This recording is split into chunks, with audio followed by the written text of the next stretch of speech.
त्याच्यामुळं मी प्रसन्न आहे तुझ्या व्यक्तीला. आणि ते सुद्धा त्यांनीच परवानगी दिली त्या तपस्वींनी, त्या योगींनी, की ह्या बालकाला व ती जी माता आहे त्याच्या संगत त्यांना येण्याचं परवानगी दिली, की या तुम्ही म्हणून आतमध्ये.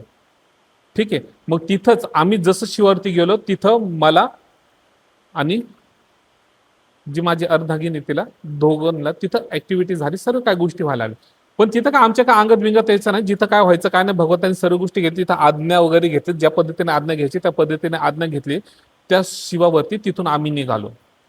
मग जसं तिथून आम्ही निघालो, अग्नी निघालो, तर अनेक अलौकिक अलौकिक गोष्टी घडल्या. पण त्या काय अलौकिक गोष्टी काय तुम्हाला सांगितलं तर तुम्हाला विश्वास पटणार नाही. त्याच्यामुळं हे ऐकायला कुणाला भारी वाटेल, कुणाला नाही. ज्या व्यक्तीला दिव्य दृष्टी आहे, जेणेकरून जो दिव्य शक्तीला बघू शकतो किंवा घडू शकतात, अशाच व्यक्तीला हे कळणार. त्याच्यामुळे ह्या गोष्टी तुम्हाला सांगून पण फायदा नाही. पण हे काय भांगड आहे किंवा काय नाही, ही घटना मला तुमच्या समोर मांडायची आहे. मग त्यावेळेस आम्ही तिथं शरण गेलो, तिथून शरण घेऊन आम्ही तिथं आलो. आल्यानंतरून आल्यानंतरून गेलो तिथं, त्या ठिकाणी गेलो. पण जसं आम्ही शरण तिथं आलो त्या ठिकाणी गेलो, आल्यानंतरून त्यांनी बघितलं, पहिलं बघितलं दोन. तर ती दिव्य शक्ती जी तांत्रिक होती ती काय म्हणलं माहिती आहे का, ते म्हणली तुम्हाला बघू शकतो.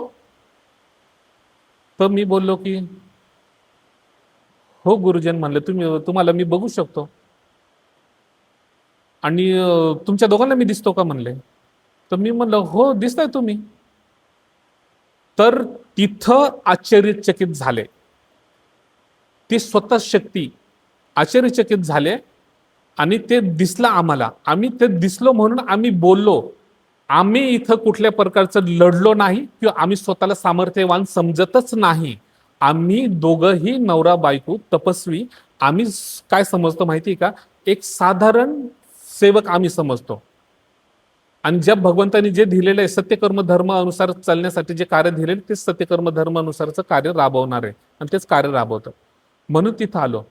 तर त्यांनी सांगितलं की मी प्रसन्न आहे म्हणले तुला बाळ, तुझ्यावरती व हे दिव्य स्वरूप जे आहे माता मी तिच्यावरती पण प्रसन्न आहे. तर त्यांनी आशीर्वाद दिला. तर मला सांगितलं की बोल बाळा, की तुला इथं ह्या माया नगरीमध्ये येण्याचं कारण काय, तू मला भेटायला आलास का. मी बोललो की हो तुम्हाला भेटायला मी आलो. तर मी त्यांना हे सांगितलं की हो मी भेटायला आलो. तर माझी एक इच्छा अशी आहे की मी तुम्हाला भेटायला ह्याच्यासाठी आलो का की कर्मयोगानेच मला तुमच्याकडे येणं झालं, तुमचं मला दर्शन घडणं, अशा तपस्वींचं मला दर्शन घडणं हे माझं भाग्य मला मी समजतो. काय समजतो, मला मी भाग्य समजतो. आता त्यांचं नाव काय आहे ते नाव मी नाही सांगणार, ते नाव मी सांगणार नाही का की त्यांनी मला मनाई केलेलं आहे. ठीक आहे, म्हणून मी त्यांचं नाव सांगू शकत नाही. पण अशी खतरनाक तपस्वी ताकद आहे की त्यांच्या पुढे खरंच कुणी नाही. मग त्यावेळेस तिथं काय झालं माहिती आहे का, तर तिथं ते येण्याचं कारण काय सांगितलं.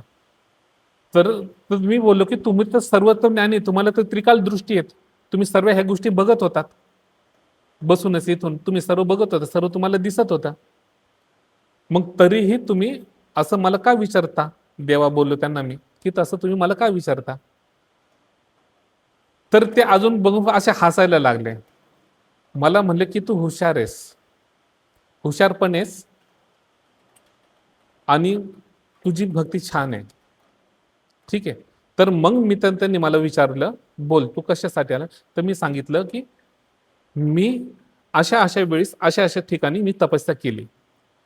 तर तपस्या केल्यानंतरून तिथं मी मूर्तीमुखामध्ये होतो. मी मूर्तीमुखामध्ये असल्यानंतरून तिथं आता तुम्हाला माहिती आहे की माझे गुरुजन कोण आहेत किंवा कोण नाही आहेत, तिथं तुम्हाला कळालंय. ठीक आहे. ठीक आहे. आता तुमचं गुरुशीचं तुम्ही गुरुशीचं पण तुमचं बोलणं झालं, तुम्ही तर बघितलं. ठीक आहे ना. मग त्यांनीच मला सांगितलं होतं त्या टायमाला की ठीक आहे चालन, तुझी विडा उचललेलं किंवा काय नाही, तू इथंपर्यंत ह्या गोष्टी केलं, पण आता ह्या काय गोष्टी आहेत तर तुला मी जे ज्ञान देतोय किंवा काय करतोय तुला मी ह्याच्यासाठी देणार की ज्यावेळेस तू सत्यकर्म धर्माचं कार्य करशील आणि जेणेकरून सत्यकर्म धर्माच्या कार्यासाठी तुझं जेवढं आयुष्य आहे किंवा जेवढं तुझं जीवन आहे तेवढं तू ते कार्य कर, ज्याने की तुझ्या कर्मफळानुसार, तुझ्या भक्तीनुसार, तुझ्या पात्रतेनुसार तुला सामर्थ्य मिळत जाईल आणि तुझं प्रारब्ध पुढं घडत जाईल. पण तू शेवटपर्यंत सत्यकर्म धर्मासाठी कार्य कर, मी तुझ्या पाठीशी आहे, असं बोललं होतं मला ते. मग मी त्यांना सांगितलं त्या तपस्वींना की सत्यकर्म धर्मानुसार मी ते आचरण ते ग्रहण केलं आणि ते ग्रहण केल्यानंतरून देवा म्हणलं की मी इथं त्या ठिकाणी जनसेवेचं कार्य करतोय. कार्य हे करतोय की जे लोक लोकांवरती तंत्रक्रिया करत आहे, तंत्रक्रिया करतात, तर त्यांच्या न कसं यांना मुक्त करता यावं, ह्या दुष्ट ताकदीतनं कसं त्यांना मुक्त करावं. आणि मी कार्य पण कोणाचे करतो, ज्यांची भक्ती चांगली आहे, ज्यांची कर्मफळ पात्रता चांगलीच, अशाच लोकांची मी तंत्रकाटन करतो. ज्यांची भक्ती कर्मफळ काहीच नाहीये किंवा काही नाहीच आहे त्यांच्याकडं, तर त्यांचं मी कुठल्या प्रकारचं पैसे घेत नाही आणि त्यांचं कुठल्या प्रकारचं कार्यही करत नाही, मी त्यांना सांगितलं. आणि मी त्यांना सरळ सांगितलं त्यांना त्यांना तर त्या अनुसार मी ते कार्य माझ्या गुरुच्या आदेशानुसार मी ते कार्य राबवत होतो. आणि ते कार्यामध्ये हे जे हे जे होते, हे बिल्डर, हे लोक, तर हे लोक तिथपर्यंत आले. तर तिथपर्यंत आले आणि मग ते ज्यावेळेस माझ्याकडे तिथं आले, त्यावेळेस त्या धर्म आसनावरती गुरुस्थानी बसल्यामुळे माझं प्रथम कर्तव्य आहे, जे पण कुणी आहे त्या व्यक्तीचं भक्ती कर्मफळ पात्रता बघणं आणि त्यानुसार त्याला मार्गदर्शन करणं. पण त्यानुसार हे लोक आलं तर बघितलं, त्याची कर्मफळ बघितले, पात्रता बघितले, तर मला त्याचे काय आवडलं किंवा काय नाही. का की ह्याच्यामध्ये तो ज्या वेळेस हे कार्य करत होता किंवा काय करत होता, तर तो वृद्ध आश्रमला काय करत होता, वृद्ध आश्रमला त्यांनी लोकांना तो दान करायचा, पैसे वृद्ध आश्रमला दान करायचा.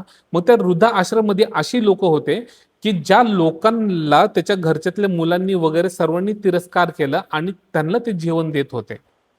आणि जे ते अन्न खाऊन जे ते तृप्त झाले किंवा काय केले, ते जसे मेले, तर त्यांचं कर्मफळ पुण्यफळ ह्याला भेटलं. मी ते बघितलं. ते बघितल्यामुळंच तिथून पुढंच कार्य केलं.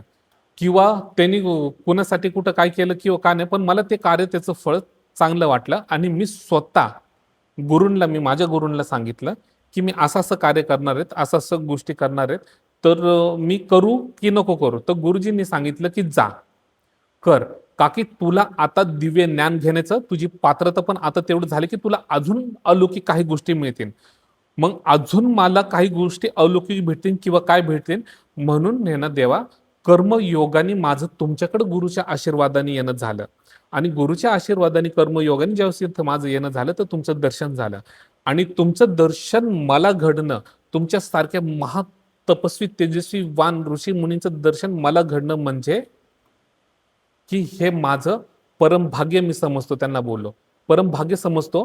आणि मी असं समजतो की मी असं काय पुण्य कार्य केलं असेल की मला तुमचं दर्शन घडलं. मग त्यांनी हे सर्व गोष्टी बघितल्या की हाच बोलतो, सर्व सत्य बोलतोय, म्हणून ते बघितलं, त्यानुसार ते केलं.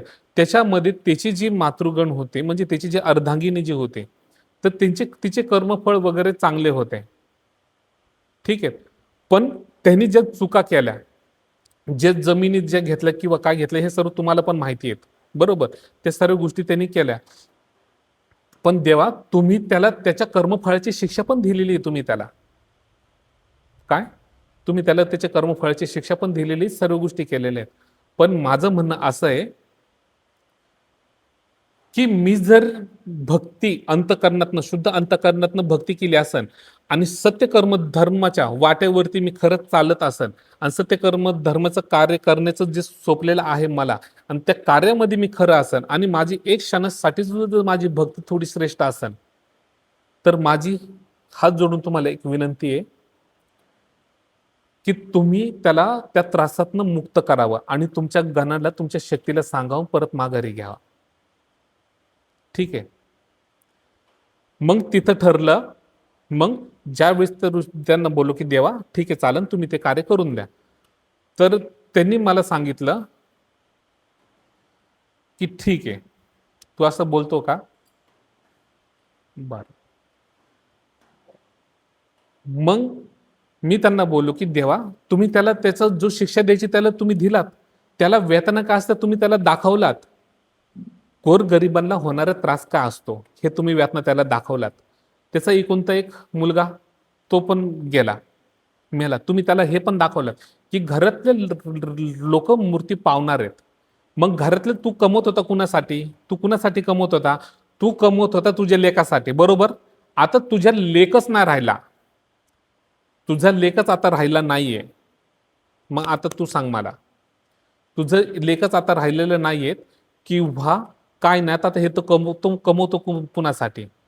ह्या सगळ्या गोष्टीची शिक्षा तुम्ही दिले म्हणलं देवा तुम्ही त्याला. ठीक आहे, मुलासाठी कमवत होता, त्याला लय प्रॉपर्टी पाहिजे होती, लय पैसा त्याला पाहिजे होता ना. ठीक आहे, तुम्ही सर्वच ठेवलं त्याला, पण तुम्ही मुलगा घालवला. पण हा देह आज नाही तर उद्या नष्ट होणारच आहे, ह्याचं पण तुम्ही त्याला ज्ञान दिलं. म्हणून म्हणून ह्या सर्व गोष्टी झाल्या, सर्व गोष्टी असं झाल्या. तर म्हणून माझी विनंती आहे की माझी आणि माझ्या अर्धांगिनीची जी पण भक्ती कर्मफळ असेल किंवा का असेल, त्या अनुसार आम्ही दोघंही तुमच्या शरण आहोत. तर आमची इच्छा एकच आहे की तुम्ही त्याला त्याच्यातनं मुक्त करा. ती जागा वगैरे काही नको त्याला, आणि त्याला मुक्त करा तुम्ही सांगितलं. मग त्यावेळेस त्यावेळेस ज्यावेळेस त्यांनी जे तपस्वी होते, मी ज्यांना देवा बोललो त्यांना, तपस्वी जे होते ऋषी मुनी, त्यांनी काय सांगितलं माहिती आहे का? बाळ म्हणले तुझ्यासारखा मी आजपर्यंत कुणी बघितला नाही. जे पण आले कुणी पण तांत्रिक, ते फक्त माझ्या शक्तीलाच बघत होते. मी ज्या पण शक्ती होत्या माझ्याकडं, भैरव साधना केलेली, योगिनी साधना केलेली, जेवढ्या पण तंत्र साधना, जेवढे पण हे राक्षसगण उभं केलेले मी पूर्ण सीमेवरती, पूर्ण ह्याच्यावरती, काय हा माझा गड गड आहे बोलला. हा माझा गड आहे आणि ह्या गडचा एकटाच मी राजा आहे, तो बोलला. इथं दुसरं कोणी चालत नाही माझ्याशिवाय. का की मी अशी तपस्या केलेली आहे की ते मी, तू बघच हे साम्राज्य काय. तर त्यावेळेस त्यांच्या कृपेने बघण्याची पात्रता आली. अनगिनत खतरनाक शक्ती, अनगिनत शक्ती, अनगिनत ताकद, की कोण त्यांच्या पुढे काय करणार. मग त्यांना ज्यावेळेस मी माझ्या अर्धांगिनीने विनंती ज्यावेळेस केली, तर त्यावेळेस त्यांनी सांगितलं की